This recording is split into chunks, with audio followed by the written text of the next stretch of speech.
નમસ્કાર દર્શક મિત્રો, હું યોગેશ પટેલ લાઈવ વર્લ્ડ ન્યૂઝમાં આપનું સ્વાગત કરું છું. નિહાળી આજના સમાચાર. અંકલેશ્વર નગરપાલિકાના પ્રમુખનો કથિત ઓડિયો વાયરલ થયો હતો. ત્યારબાદ અંકલેશ્વર નગરપાલિકાના પ્રમુખ તરીકેનો ચાર્જ અંકલેશ્વર નગરપાલિકાના ઉપપ્રમુખ પ્રતિક કાયસને સોંપવામાં આવ્યો છે. અંકલેશ્વર નગરપાલિકાના પ્રમુખ લલિતાબેન રાજપુરોહિતે તબિયત નાદુરસ્ત હોવાને લઈને પ્રમુખ તરીકેનો ચાર્જ અંકલેશ્વર નગરપાલિકાના ઉપપ્રમુખ પ્રતિક કાયસ્થને સોંપવામાં આવ્યો છે. અંકલેશ્વર નગરપાલિકાના પ્રમુખ લલિતાબેન રાજપુરોહિત અને કોન્ટ્રાક્ટરના કર્મચારીઓનો કથિત ઓડિયો વાયરલ થયો હતો. આ ઓડિયોને લઈને કોંગ્રેસ અને આમ આદમી પાર્ટી દ્વારા અંકલેશ્વર નગરપાલિકા ખાતે પહોંચીને સખત વિરોધ પ્રદર્શન કરવામાં આવ્યું હતું અને સાથે સાથે આ ઓડિયો કાંડને લઈને તેની તપાસની માંગણી પણ કરવામાં આવી હતી અને સાથે સાથે અંકલેશ્વર નગરપાલિકાના પ્રમુખ લલિતાબેન રાજપુરોહિતની પ્રમુખ તરીકે રાજીનામાની માંગ કરી હતી. આ કથિત વાયરલ થયેલા ઓડિયોને લઈને નગરપાલિકાના ચીફ ઓફિસર અને રિજનલ ઓફિસ સુધી ફરિયાદ પણ કરવામાં આવી હતી. જોકે આ કથિત ઓડિયો વાયરલ થયા બાદ અંકલેશ્વર નગરપાલિકાના પ્રમુખ દ્વારા પ્રમુખ પદનો ચાર્જ અંકલેશ્વર નગરપાલિકાના ઉપપ્રમુખ પ્રતિક કાયસ્થને સોંપવામાં આવ્યો છે.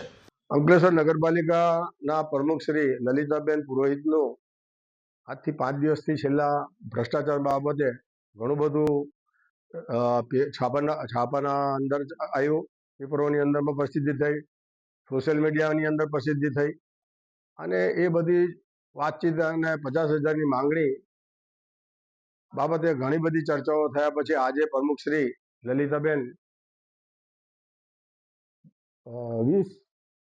20 એમની ખુરશી પર ફરીથી બિરાજમાન થયા ત્યારે અમે વિરોધ પક્ષના નેતા અને કંઈ કાર્યકરો બધા ઉપર જઈને બેનને પૂછ્યું કે બેન, તમારા ઉપર લાક્ષણરૂપી કાર્યક્રમ થયા છે અને જિંદગીની અંદરમાં આવા અંકલેશ્વર નગરપાલિકાની અંદરમાં આવું ભ્રષ્ટાચાર બાબતે કોઈ અમને પ્રશ્નો થઈ નથી, તો આ બાબતે તમે આ ખુરશી પર બેસવા લાયક નથી. તો બેને કીધું કે મારું સાબિત થઈ જાય ત્યારે હું ખુરશી પર નહીં બેસીશ. એટલે ચોરી અને ઉપરથી સીનાચોરી એમના પતિદેવ તે 2 લાખ રૂપિયાની વાત કરે છે, આ 50,000ની વાત કરે છે. એટલે વાત ધ્યાનમાં નહીં આવી કે સરકાર કેમ ઊંઘમાં છે કે આટલું મોટું ભ્રષ્ટાચારની વાતો થઈ રહેલી છે, તો એના સાથે કેમ કાર્યવાહી કરવામાં આવતી નથી. બસ એ બાબતનું દુઃખ છે. હવે આવનારી બોર્ડ અને 26મી જાન્યુઆરી માટે નવો પ્રોગ્રામ આપીશું કે ભાઈ એમને શું અને કેવી રીતે આગળ વધવું જોઈએ, આ ભ્રષ્ટાચારી વિરોધની અંદરમાં કેવી રીતે એની કાયદાકીય તપાસ કરવી. જય હિન્દ, જય ગરવી ગુજરાત. ભરૂચના વડોદરા ખાતે આવેલ શ્રદ્ધા મોટર્સના શોરૂમમાં આગ લાગી હતી. ભરૂચ નેશનલ હાઈવે નંબર 48 ઉપર આવેલ વડોદરા ગામ પાસે 4-વ્હીલર ગાડીના શોરૂમમાં આગ લાગી હતી. શ્રદ્ધા મોટર્સના શોરૂમના બૂથના શોર્ટ સર્કિટના કારણે આ આગ લાગી હોવાનું જાણવા મળી રહ્યું છે. પ્રિન્ટિંગ કરવાના બૂથમાંથી આગ લાગવાનો મામલો સામે આવ્યો હતો. આ આગ લાગતાની સાથે જ ભરૂચ નગરપાલિકા તથા જેએનએફસીના ફાયર ટેન્ડરો દ્વારા આગ ઉપર કાબૂ મેળવવા માટે ઘટના સ્થળ પર પહોંચી ગયા હતા. આગ લાગતા શોરૂમમાં પ્રથમ દ્રષ્ટિએ આગ ઉપર કાબૂ મેળવવા માટે ફાયર ફાઇટરોના સાધનોનો પણ અભાવ જોવા મળ્યો હતો. નેશનલ હાઈવે નંબર 48 ઉપર કલરના પેઇન્ટિંગવાળા બૂથમાં આગનું તાંડવ સર્જાતા કર્મચારીઓમાં ભાગદોડ મચી જવા પામી હતી. ભરૂચ વાગરા વિધાનસભાના મત વિસ્તારમાં આમ આદમી પાર્ટીના ધારાસભ્ય ચૈતર વસાવા દ્વારા પરિવર્તન સભા યોજવામાં આવી હતી. ચૈતર વસાવા દ્વારા ભાજપ સરકાર ઉપર આકરા પ્રહારો કર્યા હતા. ભરૂચ જિલ્લાના વાગરા વિધાનસભા મત વિસ્તારમાં આમ આદમી પાર્ટી દ્વારા પરિવર્તન સભાનું આયોજન કરવામાં આવ્યું હતું. આ સભામાં ડેડિયાપાડાના આમ આદમી પાર્ટીના ધારાસભ્ય ચૈતર વસાવા ખાસ ઉપસ્થિત રહ્યા હતા. સભાને સંબોધતા ચૈતર વસાવાએ ભાજપ પર આકરા પ્રહારો કર્યા હતા. તેમણે જણાવ્યું હતું કે ભાજપ ઈસ્ટ ઇન્ડિયા કંપનીની જેમ દેશ ચલાવી રહ્યું છે અને જનતા પર શોષણ કરી રહ્યું છે. આમ આદમી પાર્ટી લોકોમાં જાગૃતિ ફેલાવે છે, તેથી ભાજપ ડરી ગયું છે તેમ તેમણે કહ્યું હતું. ચૈતર વસાવાએ વધુમાં આરોપ લગાવ્યા હતા કે ભાજપ સરકારે છેલ્લા 3 વર્ષમાં તેમના પર 19 જેટલા કેસો કરાવ્યા છે અને 7 વખત જેલમાં મોકલ્યા છે. તેમ છતાં પણ તેઓ કોઈ પ્રકારના દબાણથી ડરતા નથી અને આદિવાસી તેમજ સામાન્ય લોકોના હક માટે સતત લડત ચાલુ રાખશે તેમ તેમણે સ્પષ્ટ કહ્યું હતું. પરિવર્તન સભામાં મોટી સંખ્યામાં કાર્યકરો તથા સ્થાનિક લોકો ઉપસ્થિત રહ્યા હતા. સભા દરમિયાન આમ આદમી પાર્ટીએ આગામી સમયમાં સંગઠનને મજબૂત કરી જનહિતના મુદ્દાઓને લઈને આંદોલન તેજ કરવાની પણ જાહેરાત કરી હતી. સાથે જેલ જેલ જેલ જેલની રમત રમે છે ને? અમારી સાથે જેલ જેલની રમતો રમે છે. આ ભાજપ ખૂબ મોટી પાર્ટી છે. ભાજપ પાસે 750 મોટા કમલમ 5 સ્ટાર કમલમો છે. પાર્ટીમાં એમની લીગલી 10,000 કરોડથી વધારે એમનું પોતાનું બેલેન્સ છે. એક આખી કંપની ઈસ્ટ ઇન્ડિયાની કંપનીની જેમ ભાજપ ચાલે છે.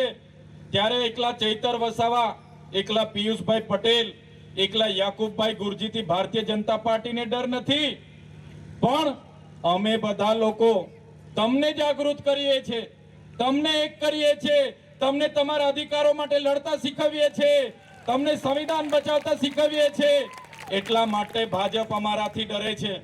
અમારા એકલાથી ડરતા નથી, પણ તમને જાગૃત કરવાનું જે કામ અમે કરીએ છીએ, તમને એક કરવાનું કામ અમે કરીએ છીએ, એના લીધે ભાજપ ડરે છે. ઝઘડિયા તાલુકાના ઇન્દોર ગામમાં ખેતરમાં દીપડો દેખાતા હડકંપ મચી ગયો હતો, જ્યારે પાણેતાની સીમમાંથી એક દીપડો પાંજરે પુરાયો હતો.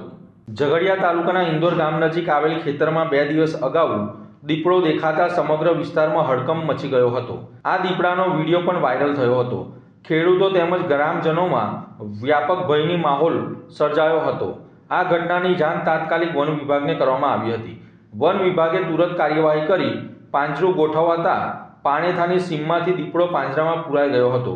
આ વિસ્તારમાં અગાઉ પણ દીપડાના જીવલેણ હુમલાના અનેક બનાવો સામે આવ્યા છે. તેમ છતાં પણ વન વિભાગ તરફથી કાયમી પગલાં લેવામાં આવ્યા નથી તેવો સ્થાનિકોમાં રોષ જોવા મળી રહ્યો છે.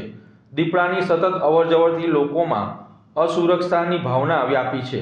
ત્યારે આ વિસ્તારમાં કેટલાક દીપડા ફરી રહ્યા છે તેની ગંભીર તપાસ કરી યોગ્ય સુરક્ષા વ્યવસ્થા ઊભી કરી વન વિભાગ માટે અનિવાર્ય બની ગયું છે. અંકલેશ્વરમાં ફોર્મ નંબર 7ના આધારે મતદારના નામ કાપવાના કાવતરા સામે અંકલેશ્વરના મુસ્લિમ સમાજ દ્વારા આવેદનપત્ર આપવામાં આવ્યું હતું.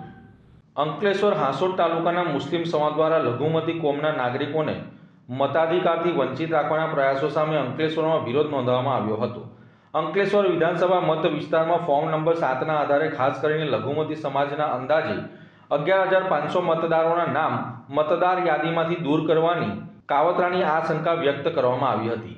આ મુદ્દાના વિરોધમાં તારીખ 21/1/2026ના રોજ અંકલેશ્વર શહેર, અંકલેશ્વર તાલુકો તથા હાંસોટ તાલુકાના સમસ્ત મુસ્લિમ સમાજ દ્વારા અંકલેશ્વર મામલતદાર કચેરી ખાતે આવી પ્રાંત અધિકારીને આવેદનપત્ર આપવામાં આવ્યું હતું. આવેદનપત્રમાં મતદાર યાદીમાં થયેલી કથિત ગેરરીતિથી તટસ્થ તપાસ થવી તેમજ યોગ્ય અને પાત્ર મતદારોના નામ અખંડિત રાખવા તથા લોકશાહીના મૂલ્યોનું રક્ષણ કરવાની માંગ કરવામાં આવી હતી.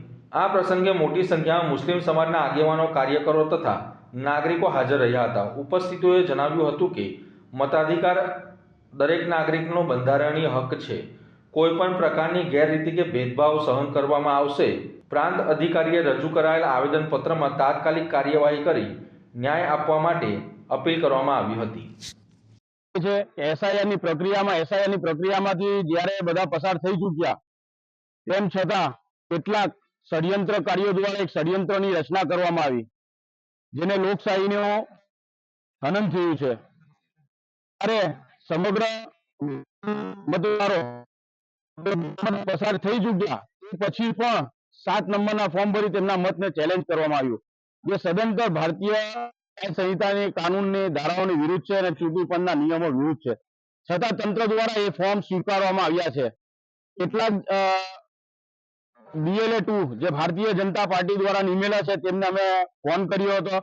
તેઓ દ્વારા એવું કહેવામાં આવ્યું છે કે અમે કોઈ ફોર્મ ભર્યા નથી, છતાં તંત્ર એની ઉપર કોઈ પગલાં લેવા તૈયાર નથી.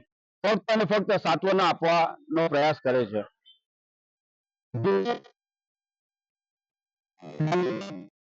જેઓ અંકલેશ્વરમાં સતત 35 વર્ષથી ચૂંટાય છે, 35 વર્ષથી સતત પણ ફોર્મ નંબર 7 ભરીને આ ષડયંત્રકારીઓ દ્વારા આપવામાં આવ્યું છે. એ અત્યંત નિંદનીય કામ કહેવાય. વોર્ડ નંબર 4ના સભ્ય શ્રી રફીકભાઈ ઝઘડિયાવાલા, જેઓ સતત 20 વર્ષથી ચૂંટાય છે, તેઓનો પણ ફોર્મ નંબર 7 ભરીને આ ષડયંત્રને અંજામ આપવામાં આવ્યું છે. અમારી માંગ તંત્ર પાસે એટલી જ છે કે સીસીટીવી ફૂટેજ એસપી સાહેબ કબજે કરવામાં આવે અને આ ષડયંત્રકારીઓ કોણ હતા જેઓ લોકશાહીને કામગીરીને અટકાવવાનું અને એમાં અડચણો ઊભી કરવાનું કામગીરી કરતા હતા તેમને સખતમાં સખત સજા થાય કે જેથી કરીને લોકતંત્રને બીજી વાર કોઈ ચેલેન્જ કરી શકે નહીં. પરંતુ અત્યાર સુધી અમે રજૂઆતો કરતા આવ્યા છે, ફક્ત અને ફક્ત અમને સાંત્વના મળે છે અને સ્થળ ઉપર બીએલઓ દ્વારા કામગીરી કરવાની શરૂઆત કરવામાં આવી છે. જ્યારે બીએલઓ બધા ના કહે છે કે ભાઈ અમે અમારી કામગીરી સપોર્ટ કરી છે, સવારે બીએલઓ પણ ઉલ્લેખ કર્યો છે આ જ કામગીરીનો, છતાં તંત્ર દ્વારા આમાં કોઈ પણ ધ્યાન આપવામાં આવતું નથી. જો પ્રક્રિયાને અટકાવવામાં નહીં આવે તો મુસ્લિમ સમાજ હોય, આદિવાસી સમાજ હોય કે અન્ય કોઈ સમાજ જે આનાથી પીડિત છે તેની સાથે અમે પણ ખભે ખભો મિલાવીને તૈયાર રહીશું અને જ્વલંત આંદોલન કરીશું તે તંત્રને ખબર પડે એના વિશે. ભરૂચ એસઓજી પોલીસે એનડીપીએસ ના ગુનામાં છેલ્લા 3 વર્ષથી નાસ્તા ફરતા આરોપીને ઝડપી પાડ્યો હતો. અંકલેશ્વર શહેર એ ડિવિઝન પોલીસ સ્ટેશનમાં નોંધાયેલ એનડીપીએસ એક્ટના ગુનામાં છેલ્લા 3 વર્ષથી નાસ્તો ફરતો વોન્ટેડ આરોપી એસઓજી ભરૂચ દ્વારા ઝડપી પાડવામાં આવ્યો છે. એસઓજી પોલીસ દ્વારા અંકલેશ્વર શહેર એ ડિવિઝન પોલીસ મથકની હદમાં narcotics drugs and psychotropic substances એક્ટની કલમ મુજબ નોંધાયેલ ગુનામાં ધરપકડથી બચવા માટે સ્થળ બદલતો ફરતો વોન્ટેડ આરોપી કેશવ શાંતારામ ગોટેકર અંગે ભરૂચના ભોલાવ બસ ડેપો પાસે હાજર હોવાની બાતમી મળી હતી.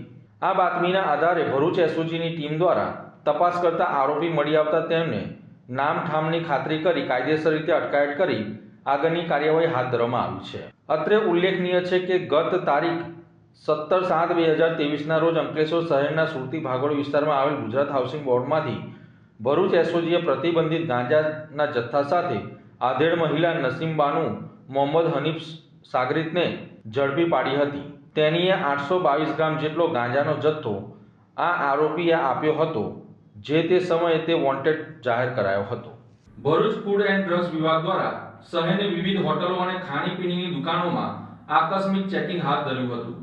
અંકલેશ્વર શહેરી વિસ્તારમાં ફૂડ એન્ડ ડ્રગ્સ વિભાગનું આકસ્મિક તપાસમાં નાની દુકાનો અને હોટલો મળી 13 જેટલા સ્થળોએ તપાસ કરવામાં આવી હતી. ભરૂચ પાલિકાએ અને ફૂડ એન્ડ ડ્રગ્સ વિભાગની ટીમે ભરૂચ સ્ટેશન વિસ્તારમાં આવેલી ખાણીપીણીની દુકાનો તેમજ હોટલોમાં તપાસ કરવામાં આવી હતી, જેમાં રસોડામાં તપાસ દરમિયાન સેનેટરી તેમજ હાઇજેનિક જાળવવા માટે સૂચનાઓ આપવામાં આવી હતી. તેમજ કેટલીક ફાસ્ટફૂડની દુકાનો પર જોવા મળેલ બિન આરોગ્યપ્રદ ખોરાકનો નાશ પણ કરવામાં આવ્યો હતો, જેમાં 10 લીટર વડાપાઉંની ચટણી, 5 લીટર બળેલું તેલ, 5 કિલો બિરયાનીના ચોખાનો પણ નાશ કરવામાં આવ્યો હતો. સાથે લેબરોને ચોકસાઈ અને ગુણવત્તાયુક્ત ચીજવસ્તુ વેચવા માટે કડક સૂચના આપવામાં આવી હતી અને આગામી દિવસમાં જો ફરી આવી બિન આરોગ્યપ્રદ વસ્તુઓ વેચતા જણાશે તો દંડનીય કાર્યવાહી કરવામાં આવશે તેમ આરોગ્ય વિભાગ દ્વારા જણાવવામાં આવ્યું હતું. આગામી દિવસમાં પણ ફૂડ એન્ડ ડ્રગ્સ વિભાગ તરફથી સતત ખાણીપીણીની વેચાણ કરતા દુકાનો તથા ખાદ્ય પદાર્થની તપાસ કરવામાં આવશે અને જરૂર જણાય તો દંડનાત્મક કાર્યવાહી પણ કરવામાં આવશે તેવું ફૂડ એન્ડ ડ્રગ્સ વિભાગ દ્વારા જણાવવામાં આવ્યું હતું. ભારતીય જનતા પાર્ટીના યુવા મોરચાના ગુજરાત પ્રદેશના નવનિયુક્ત અધ્યક્ષ ડોક્ટર હેમંત જોશી ભરૂચ ખાતે કાર્યકરો સાથે મીટિંગ યોજી હતી. ભરૂચના જાડેશ્વર ગામ ખાતે આવેલ સાંઈ મંદિરથી ભોલાવ સ્થિત આત્મીય ભવન સુધી ભાજપ યુવા મોરચા કાર્યકર્તાઓ દ્વારા ઉત્સાહભેર બાઇક રેલી કાઢવામાં આવી હતી. બાઇક રેલીમાં મોટી સંખ્યામાં યુવા કાર્યકરો જોડાયા હતા અને ભાજપના ધ્વજ સાથે શહેરમાં રાજકીય માહોલ છવાયો હતો.